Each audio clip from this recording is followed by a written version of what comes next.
वंदना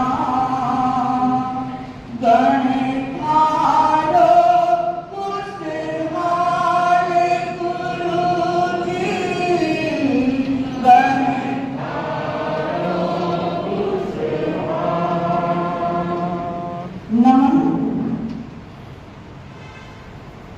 तेरापन के त्रिलोकीनाथ, तेरापन के महामंडलेश्वर, तेरापन के अखिलेश्वर, परम श्रद्धास्पद युग प्रधान आचार्य कंवर के चरणों में वंदना। जन जन की चेतना को झंकृत करने वाली, जन जन की चेतना को झकझोरने वाली चैतन्य रश्मि, ज्ञान रश्मि, यश रश्मि, करिश्माई कार्तिक रश्मि के रूप में विराजमान श्रद्धेय साथी वराट के चरणों में वंदना। उपस्थित बंधुओं रहना, बंधुओं, जीवन रूपी नाटक के दो महत्वपूर्ण पात्र होते हैं, मां और पिता। वो सिर्फ नाटक की स्क्रिप्ट ही नहीं लिखते, बल्कि नाटक को रोचकता प्रदान करने के लिए वो सब अंतिम समय तक करते रहते हैं। तो आज हम इस नाटक के दोनों पात्रों की आज के प्रवचन में चर्चा करने वाले हैं। श्रद्धेय साथी जी मां की चर्चा करेंगे और मैं पिता के बारे में कुछ कहना चाहती हूँ। बंधु कहते हैं, एक बार सेना के एक बड़े अधिकारी ने अपने इंटरव्यू में कहा कि मैं भारतीय सेना का सैनिक हूं, इसका मुझे गर्व है, पर इससे भी ज्यादा गर्व मुझे इस बात का है कि मैं एक पिता हूं। बंधु, पत्रकार ने पूछा ऐसे कैसे? तो उसने कहा, सुनो, जो सैनिक होता है वो निर्माण के साथ तबाही भी कर सकता है, पर जो पिता होता है वो निर्माण भी करता है, तबाही नहीं करता। पर उस एक पंक्ति से हम पिता की गरिमा को व्याख्या कर सकते हैं, पिता की गरिमा को समझ सकते हैं। बल्कि मुझे तो ऐसे लगता है पिता सृजनहार होता है, पिता निर्माण करता होता है, पिता ब्रह्मा होता है। बंधु, पिता जीवन रूपी रथ का कुशल सारथी होता है, जो इस रथ पर बैठने वाले हर सदस्य को आनंद की सैर कराता है। पिता जीवन रूपी बगिया का कुशल बागवान होता है, जो इस चमन में खिलने वाले हर फूल को सिंचन देता है, पल्लवित और पुष्पित करता है। पिता आकाश रूप परिवार रूपी आकाश का चाँद होता है, जो अपने साथ रहने वाले तारों को भी चमकने का अवसर प्रदान करता है। पिता सूरज होता है, जो अपने हर किरण को प्रभास्वर बनाता है।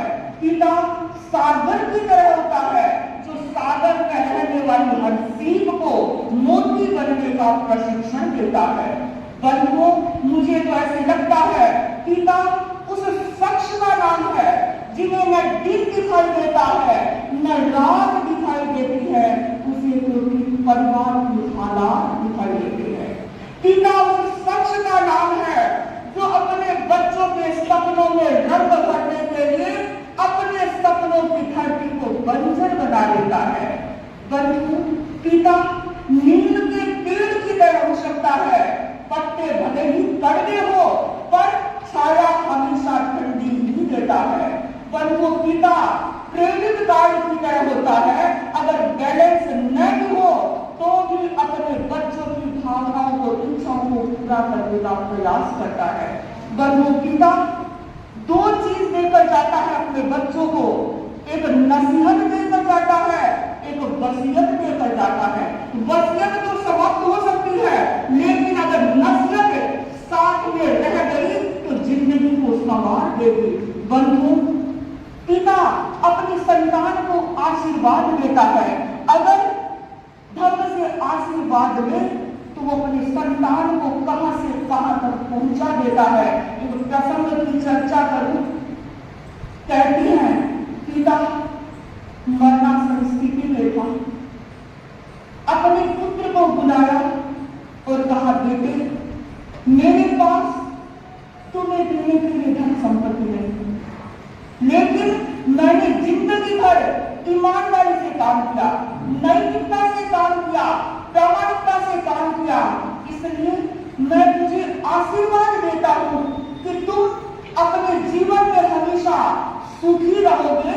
अगर मिट्टी में भी हाथ डालोगे तो वो मिट्टी भी सोना बन जाएगी। परंतु उस पुत्र ने अपना सर पिता के चरणों में रख दिया, पिता ने हाथ रखा पुत्र के सिर पर और सदा सदा के लिए विदा हो गया। परंतु अब घर का दायित्व धनपाल पर आ गया। धनपाल को कहते हैं एक छोटी सी रेहड़ी खरीदी, दुकानदारी चालू की और बंधु पिता का आशीर्वाद ही समझिए काम चलने लगा। थोड़े ही समय में उसने दुकान खरीद ली, धंधा और बढ़ा, 2 दुकान हो गई, शोरूम हो गया, मिल हो गई, बहुत कुछ हो गया और नगर के संपन्न सेठ हो गए, उसकी गिनती होने लगी। और बंधु जो भी काम करता हमेशा लाभ ही लाभ होता। और बंधुओं वो धनपाल हमेशा एक ही बात कहता कि आज मैं जो कुछ हूं अपने पिता के आशीर्वाद में लाई हूं, पिता का आशीर्वाद ही आज फल रहा है। बंधु एक दिन उसके मित्र ने पूछा अगर तुम्हारे पिता की इतनी ताकत थी तो तुम्हारा पिता धनवान क्यों नहीं बना, तुम्हारा पिता सुखी क्यों नहीं बना। उस धनवान ने कहा दोस्त मैं पिता की ताकत की बात नहीं कर रहा हूं, मैं पिता की ताकत की बात नहीं कर रहा हूं, मैं पिता के आशीर्वाद की ताकत की बात कर रहा हूं। पिता के आशीर्वाद में इतनी ताकत है कि आज मैं यहां तक पहुंच गया हूं। और बंधुओं लोग बार बार ये कहता कि मैं पिता का आशीर्वाद, पिता का आशीर्वाद, तो लोगों ने उसका नाम रख दिया बाप का आशीर्वाद। अब कोई धनवान नहीं कहता, अब सब उसे कहते ये बाप का आशीर्वाद, बाप का आशीर्वाद। लेकिन वो पूरा नहीं मानता, वो कहता कि मैं अपने पिता के आशीर्वाद के लायक बनूं, यही मैं कामना करता हूं। और बंधुओं थोड़े समय में उसने विदेशों में काम स्टार्ट किया, वहां पर भी लाभ होने लगा।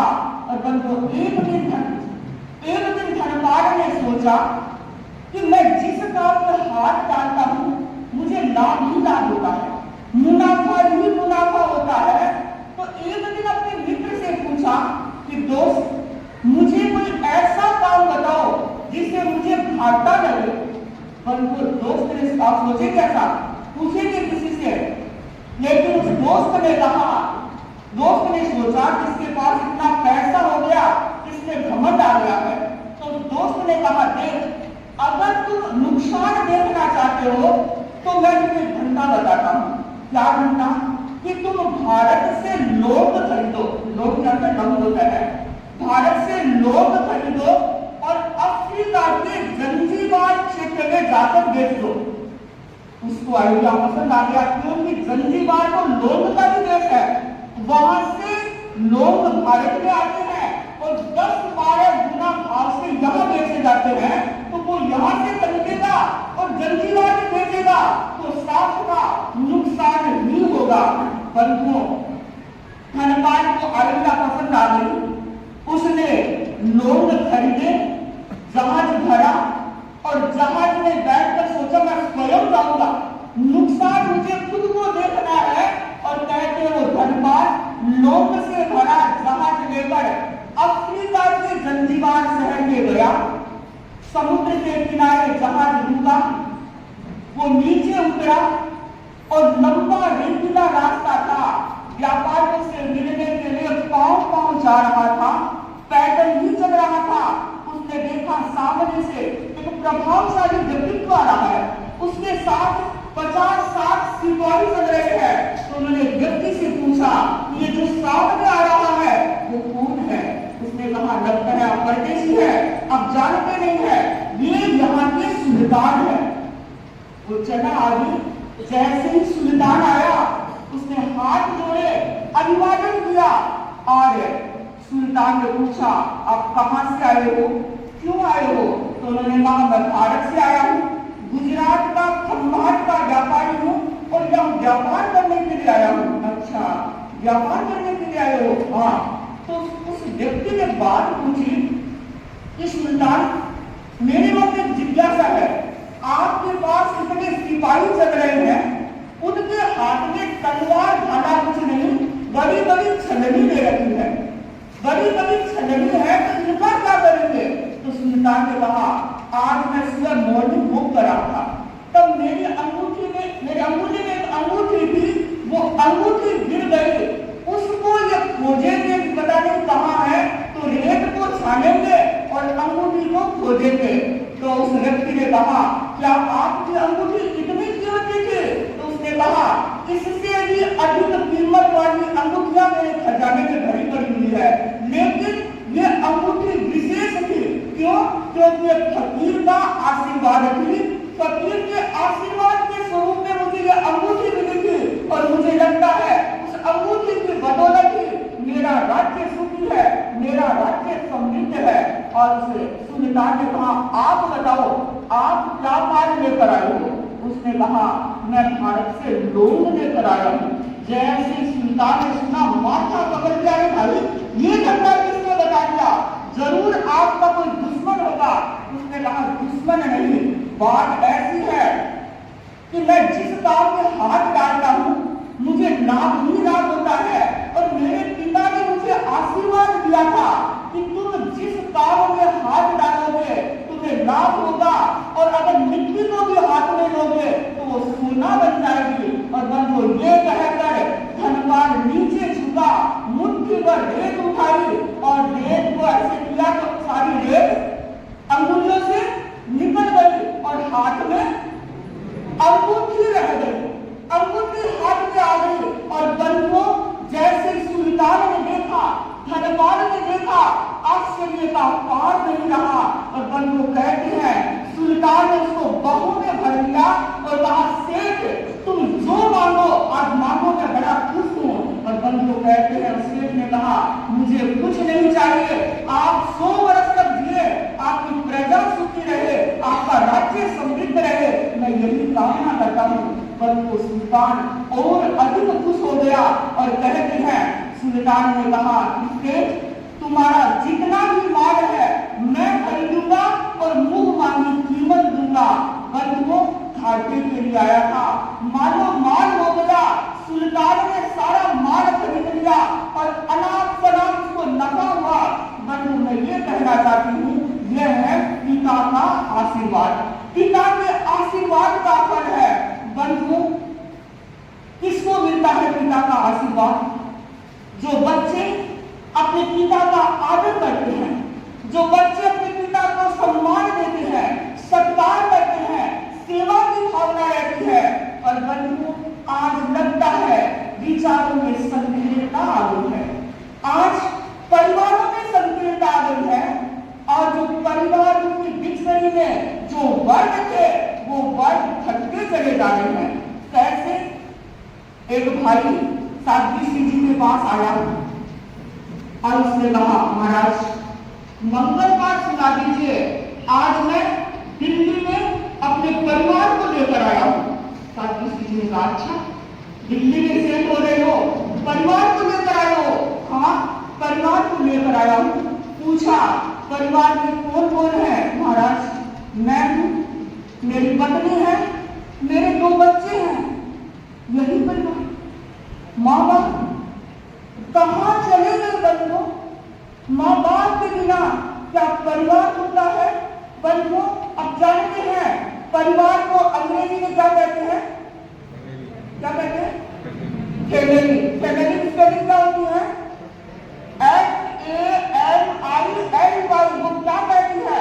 F father, A mother, I L for love, Y for you, यानी पूरा बनता है father and mother I love you.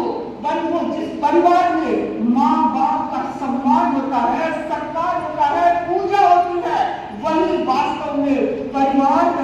अपना अधिकारी है। बंधुओं, हम जिस पेड़ के अंश हैं, हम जिस पेड़ के अंश हैं, उसकी जड़ कौन है? हमारे माता पिता है। अगर पेड़ को हरा भरा रखना है, अगर जड़ सूख गई तो पेड़ हरा भरा नहीं रह सकता। तो मैं तो यही कहना चाहती हूँ, मेरे अजीज भी वो है, मेरे अजीज भी वो है, मेरे नसीब भी वो है, मेरे अजीज भी वो है, मेरे नसीब भी वो है। कौन? गरबना नहीं, माता पिता। मेरे अजीज भी वो है, मेरे नसीब भी वो है। भीड़ भाड़ वाली इस दुनिया में मेरे सबसे करीब भी वो है। पर वो इसके आशीर्वाद से ही दुनिया चलती है, जिसके आशीर्वाद से ही ये दुनिया चलती है, वो खुदा भी वो है और तकदीर भी वो है। खुदा भी वो है, तकदीर भी वो है। तो हम अपनी तकदीर को संवारने के लिए अपने खुदा रूपी माँ बाप की पूजा करें। बंधुओं, माँ बाप अपने बच्चों की जिंदगी को संवारने के लिए पूरी लाइफ लगा देते हैं, पूरी जिंदगी को संवारने के लिए लाइफ लगा देते हैं, लेकिन बेटे बड़े होकर स्टेटस में लिखते हैं my wife is my life. बंधु, ऐसा नहीं चलेगा। जिन्होंने हमारी लाइफ को बनाया है, हम उनकी लाइफ को आनंदमय बनाने का काम करें। ओम अहम, मेरा भाव बड़ा, सर्वत्र